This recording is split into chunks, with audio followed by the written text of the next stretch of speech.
Okay, so hopefully everyone had a good lunch, kind of walked away from things. Uh, what's some questions you guys had? Go ahead. Daryl, you had a question. Yeah, on Delta, just clarifying in my mind, I've got to unlearn something. The concept of Delta for me is that, like the stocks, it's a Delta of one. In other words, the stock moves up $1, so the price is obviously goes up $1. When you've got an out of the money option, and the price moves $1, the premium doesn't necessarily move $1. When you've got an in the money option, it gets closer to a Delta of 1. So I'm just, is the answer just forget about all of that, Daryl, and just focus on just what it is said today? I would forget about all that stuff because typically what they're saying is when you get in the money and you get to a certain extent, then you got a delta of 1, right? So if that's the case, you tell me, where do you get a delta of 1 in here? 75, right? Where's your look at your deltas? Where do you get a 1? Yeah, you don't. Well, you don't really, right? No. This philosophy, the whole philosophy that everyone originated is that when you're in the money, you're going to get a delta of 1, right? Stock goes up, you get 1, all this stuff. I don't believe in all that stuff. There's so many different variations of delta and all these different philosophies. There's delta neutral strategies. There's time strategies. I mean, you could take these strategies and throw them in so many different ways. And the whole purpose of these strategies is to basically say the markets are going to go sideways. And what they do is they give you a big mouth for it to go sideways so it covers all the volatility, right? So they're basically saying we're going to give you a big mouth here for it to consolidate this big over this big range. And basically what happens is since they choose a big range, they say your probability of success is huge. But to buy the probability of success, a high one, you basically are taking on huge risk. Remember, there's a balance between probability of success and risk at all times, right? There's no way you could get a perfect scenario. So basically what they're doing is they're saying, okay, you know what?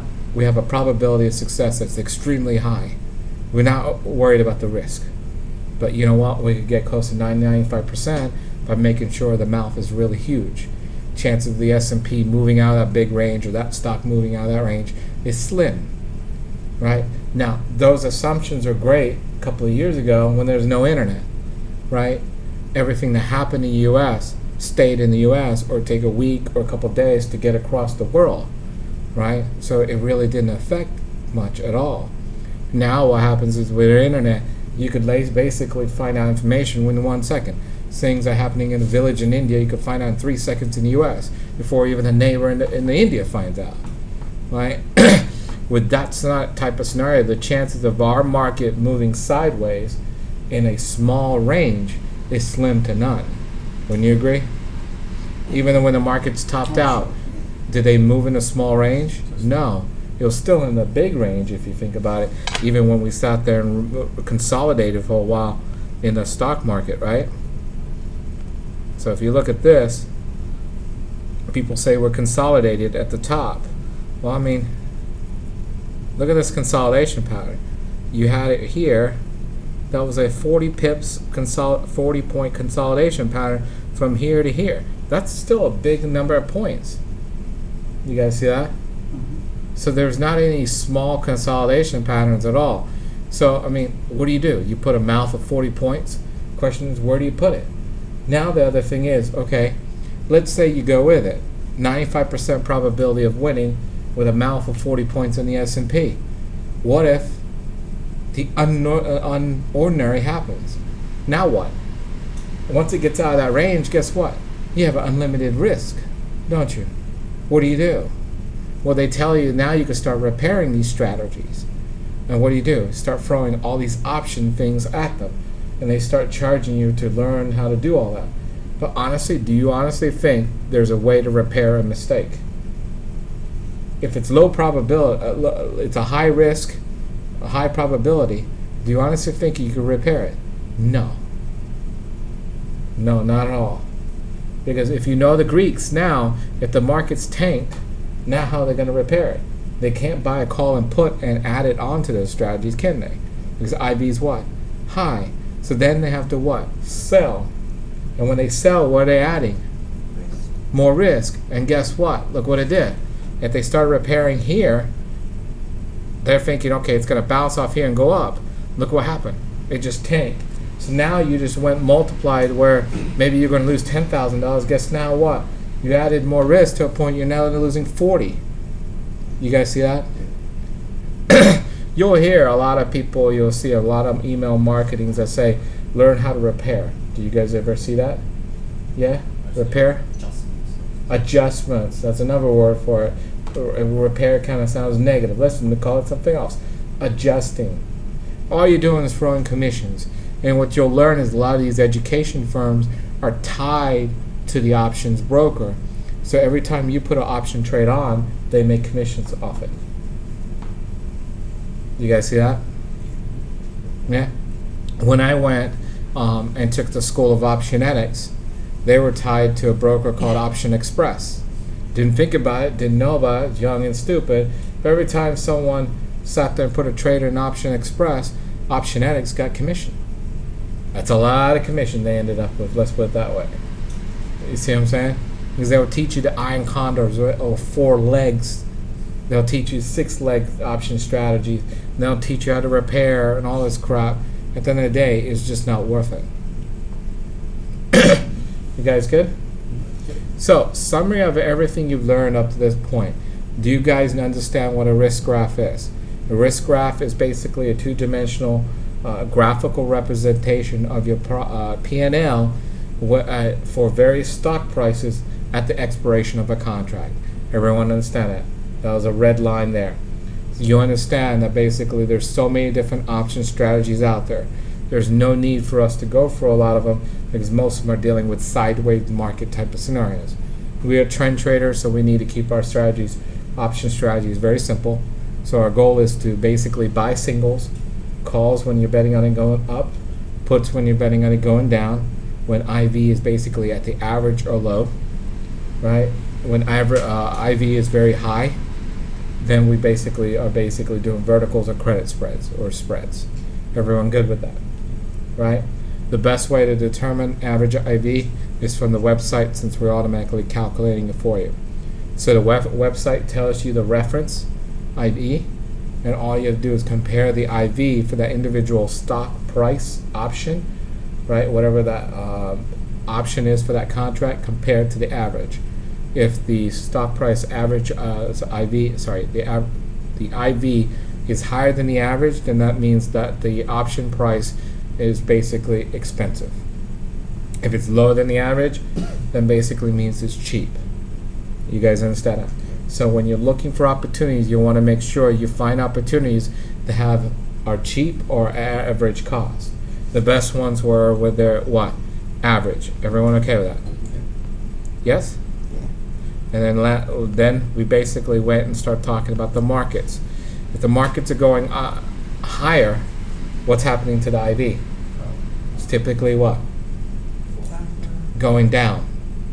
It's an inverse relationship, right?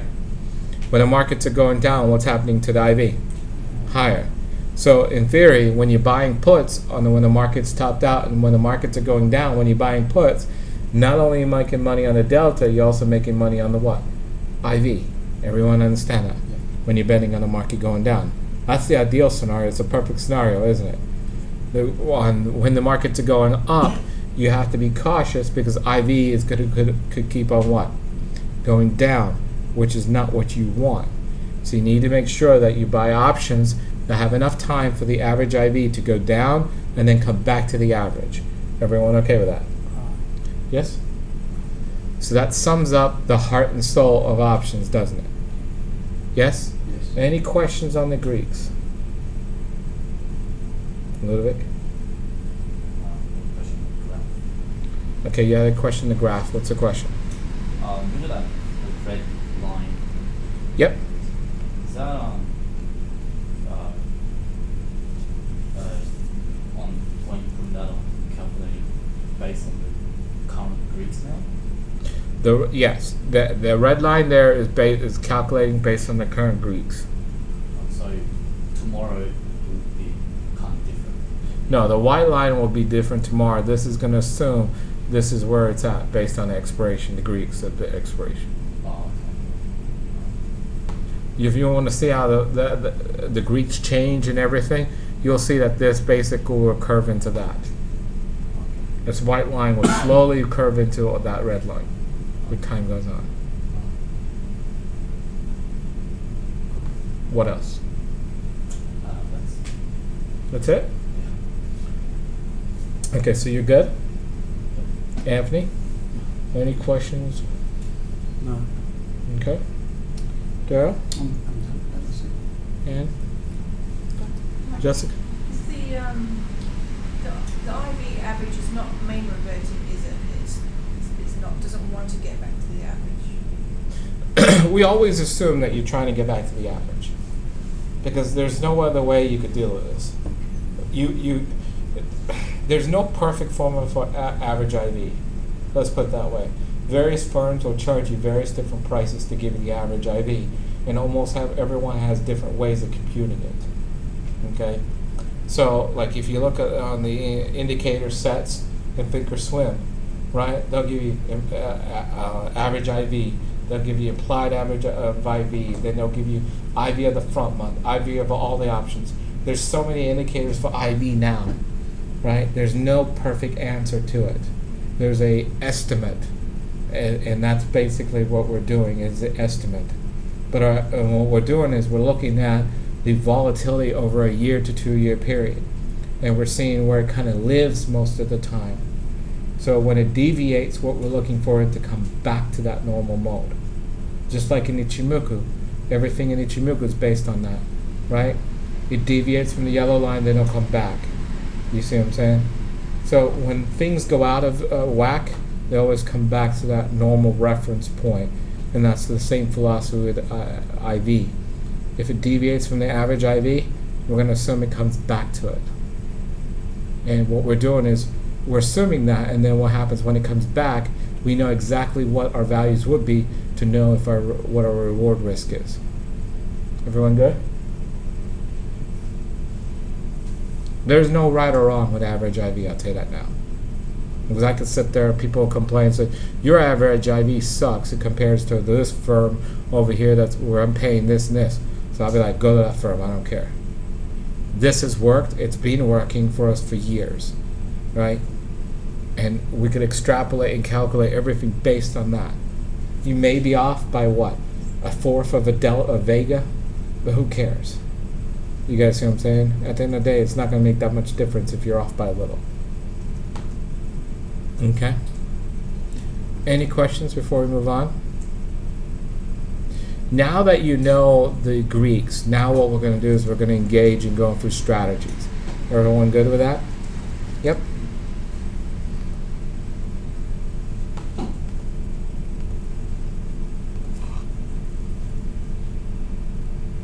So we're going to skip all this. This is the IV.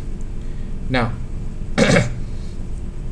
what we're going to do is we're going to, before we go into all the strategies, I want to show you the worst case scenario, which is assignment.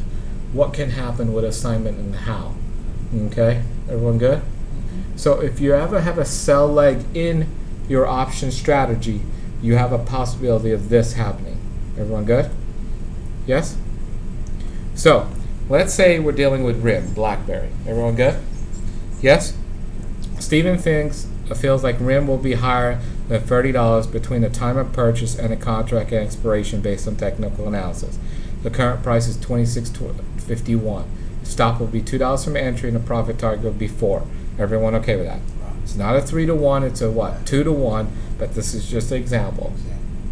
So basically Steven feels like RIM is going to go up above 30 by time expiration. Everyone okay with that? Yes? So basically he's going to buy one contract of RIM, month is January 12, strike price is 30, current price is $26.51, cost of contract is 3, so it's $300 it's costing him. Maximum risk is 300 and reward is what? Unlimited. Everyone okay with that? Yes. Okay. Stock details, if you buy the stocks, that's maximum risk right there. 50% margin, it shows you everything if you bought the stock. Everyone okay with that? Okay. Option Greeks, delta is $47 per contract. The risk is basically 2 delta, so that's $94. Target profit is 188. Risk to reward is 2 to 1. Everyone okay with that? Notice the cost of the contract is what? $3. The risk is what? $94. So if it gets to his stop, he's going to close out this position, and he'll still get back $2 and what? 6 cents. You guys see that? Yes. If it goes down $2, $2, the stock goes down $2. This option price here will be worth $2.06. So he'll close it out and get back his $2.06, and he will lose net $94. Is everyone okay with that? Yes? You guys gotta say yes. Okay. Technical stop, you guys have that over here. Okay? Now, the seller of the option, Jazz.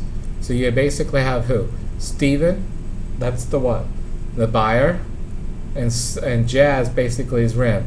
He's like, you're nuts. There's no way Rim is going to be above 30 by option expiry. They have a crappy phone. They can't compete with Apple, blah, blah, blah, blah. Everyone okay? So he basically is going to be the seller of the contract. Agreed? Yes, so he's going to do everything out there, and he's going to give $3 to Steven, which is the buyer of the contract. Everyone okay? So he's like, this is the best $300, easy $300 I could ever make. He is not thinking about the risk, because he does not believe it could ever get above 30 by expiration. Is everyone okay with that scenario? Yes? Now, let's go look at the different scenarios before expiration. So, before expiration, what if Rim moves up before expiration, right? The call will gain value, blah, blah, blah. So, what happens to Rim? It starts moving up. Everyone okay with that? Yes?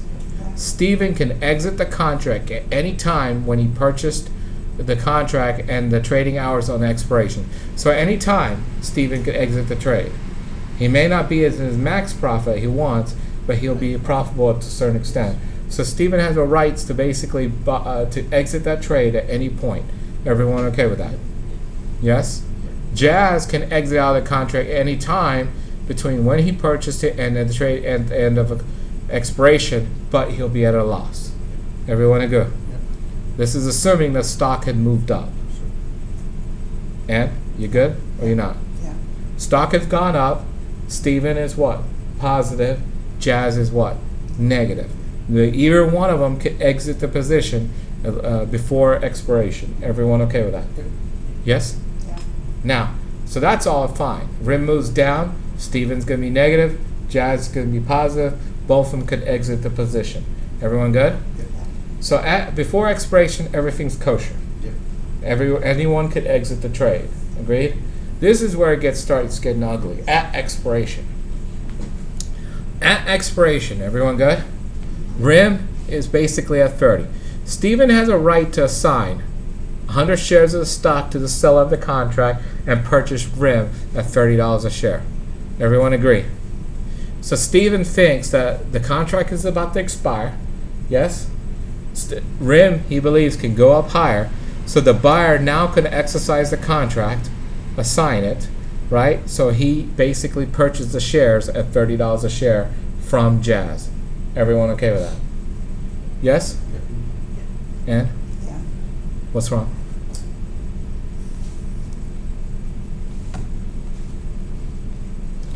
Steven wants the shares. Yeah. Contract's about to expire, he wants the shares. So he's going to assign. The buyer can assign. Say, give me the shares. Right. When you buy a call, right, it's say, give me the shares. If I buy a put, you're trying to get rid of the shares because you have them. Agreed? Yeah. Remember, Steven's thinking it's going to keep on going higher. That's why he wants the shares. You okay with that? Yeah. Does that clarify it? Yeah. Okay, everyone good? Now, if he's going to take on the shares, he's got to have enough margin in his account to buy them at $30 a share. Everyone agree? Now, if the stock Rim is at 40, what price does he get it at? 30. Everyone see that? If Rim is at 30, how much did they get it for? 30. Everyone good? Okay, so whatever that option strike price is, that's the price he has to pay for those options. no matter what it is trading in the market. Everyone okay? Yes? So if he's getting a 30 and he paid $3 per share, it's really costing him what? $33 per share. Everyone good? Yes? That's his break even, not 30. Everyone okay with that? If Jazz has signed a contract, then he will have to give 100 shares of RIM for every contract. Everyone okay with that? Right? Because Steven wants the shares. He's been assigned, Jazz is being assigned. Now he has to come up and give the number of shares as per the contract specified. Yes? If Jazz does not have the shares in his account, he must go to the open market and purchase them and then give them to Steven. Everyone good? Yes? If the shares are $30 a share in the market, then Jazz's cost will be $30. Yes? And remember, he got $3 for him, so it's really costing him $27 a share. Everyone okay with that? Okay? And then he sells them for what? 30. So did he make money?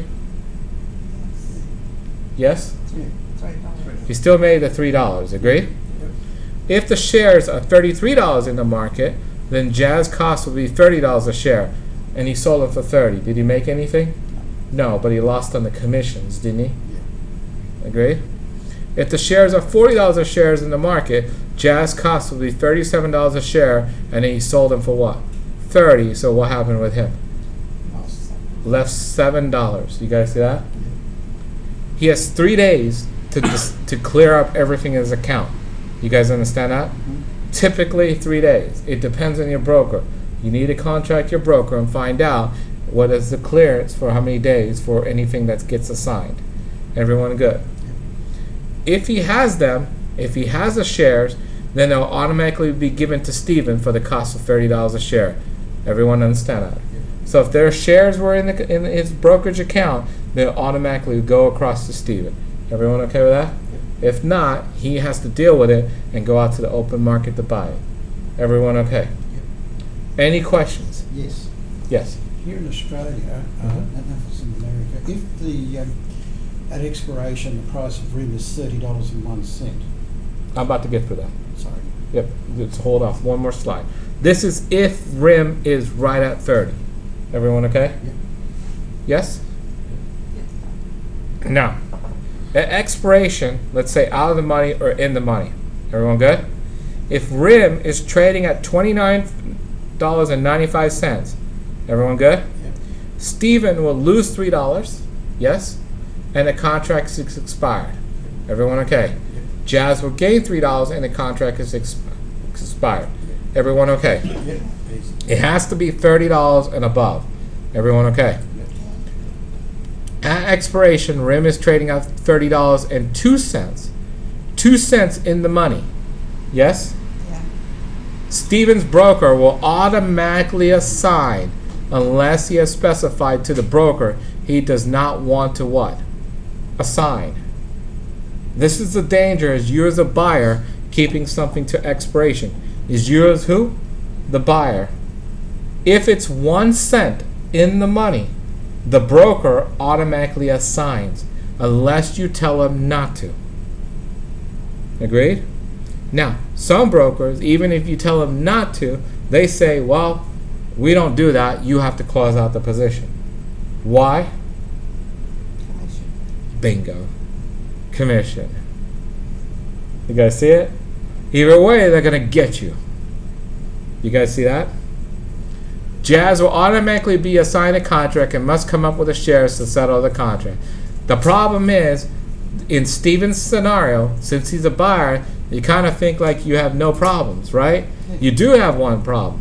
If it's 1 cent in the money, you're going to get assigned. Agree? Now, here's the statement that Thinkorswim sends out to people. This is one I copied across.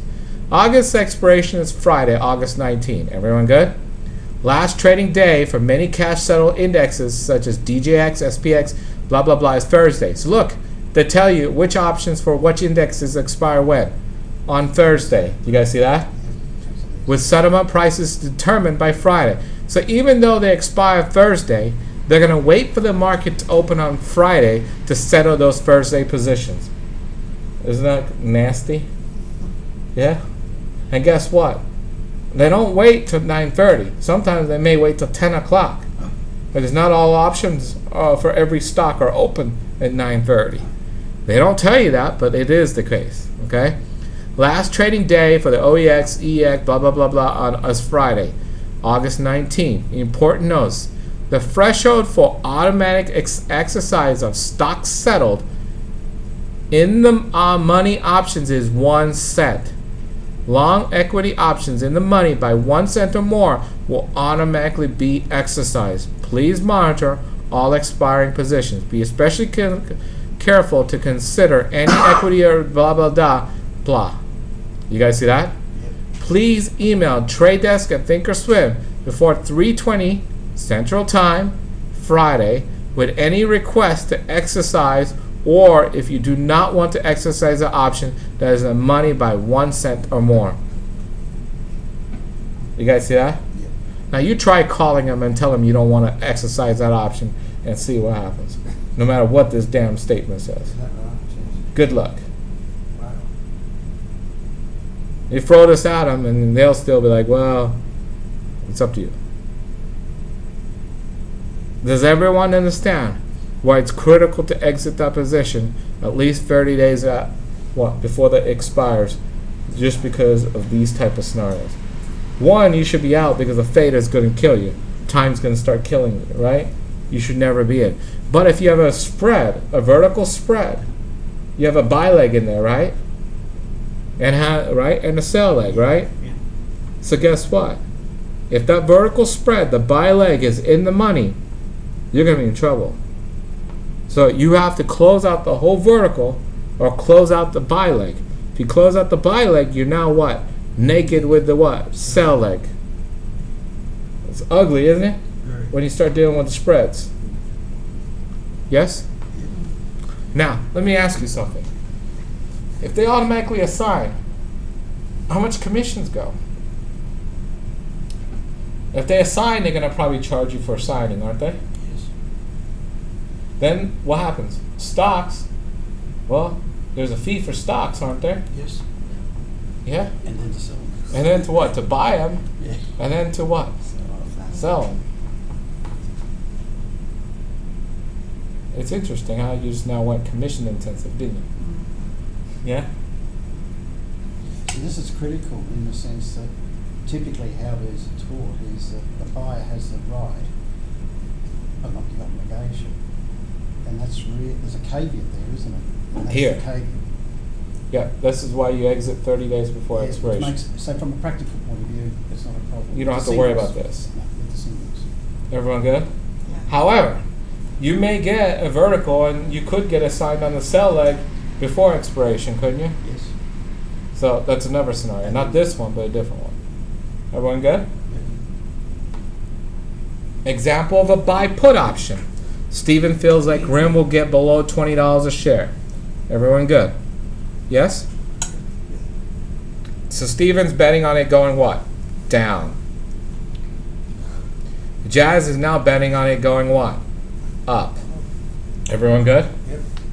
Okay. Before expiration, RIM moves down. Steven's making money. Jazz is what? Losing money. Both of them could exit the trade at any time. Everyone good? RIM moves up. Steven's losing money. Jazz is making money. Both of them could exit at any point. So before expiration, it's pretty good.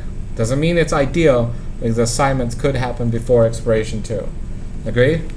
If the stock is at the money, that means at 20, Steven has a right to assign 100 shares of the stock to the seller and purchase RIM at $20 a share. Is that true?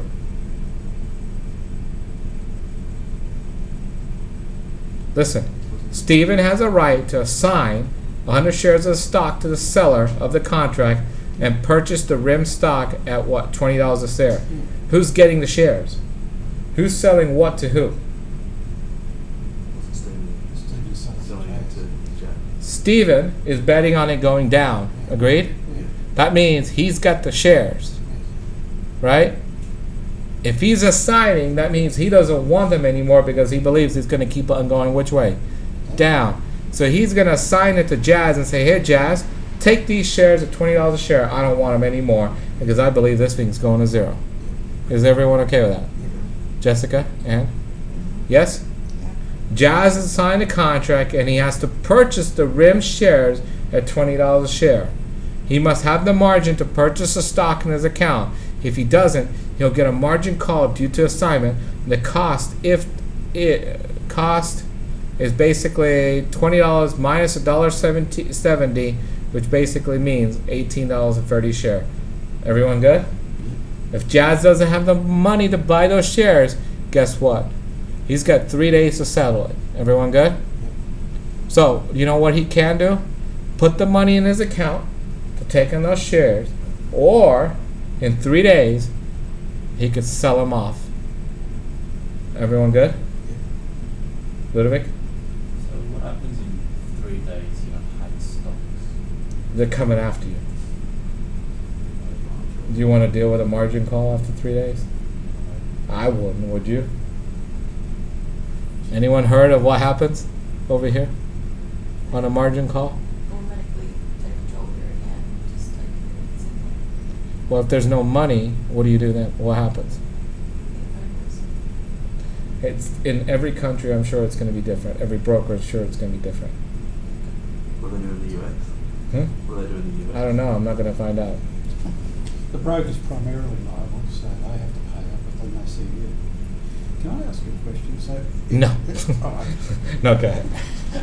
I'm a sign, okay, I'm Jazz, Okay. and I've got this terrible notice that it's that been put to me. Mhm.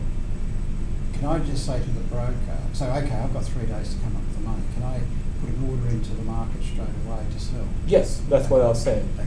So You can sell it right away. right away, I thought you Yeah, and now clear up your margin call. Good.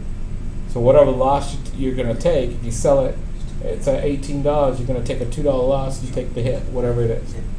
Without Yeah. gambling. Everyone good? So that's why I said either you put the money in, if you don't have it there already, or you could just turn around and get rid of it. Everyone good? At expiration, RIM at expiration out of the money or in the money. At expiration, RIM is trading at $20.15. Yes? Steven will lose $3. Jazz will make $3. That's the easy one. Everyone good? RIM is at 15. Steven's broker will automatically assign. He has specified a broker he does not want to assign. Everyone good? Because he's way in the what? In the money. Everyone good? So do you guys understand both ways of what can happen? Yes? So what's the danger? One, how can you get assigned? There's a couple of ways you could get assigned. One is while the option is still not expired. Agreed? If you have a sell leg, right? Yes? Then the buyer of that sell leg can sit there and assign you at any point. Agreed? So if you have a vertical spread position on, as a sell leg, on that sell leg, the buyer of that sell leg, right, on the opposite side of you, can do a signing at any point. Everyone okay? Yes? And the second thing gets in jeopardy is any buy legs that are in the money by 1 cent or more can automatically be assigned. It'll automatically do the signing. The broker will automatically do the signing for you if it's 1 cent or more in the money. Everyone agree? Those are two things of assignment. Check with your broker. They'll tell you how many days you have to clear the assignment. Agreed? If you have basically sold a call, what's that mean? You're going to take on the shares or give the shares. Which one? If you sold the calls, are you going to give this buyer the shares or take them? You're going to take them? No, you're going to give him. Remember, the buyer is betting on it going up. So what happens is you're going to give him the shares at the low price. Everyone good? If you're the seller of the put, then what's going to happen is you're going to take the shares from the buyer. Everyone okay with that? Yes? Yes? Okay, 5-minute break.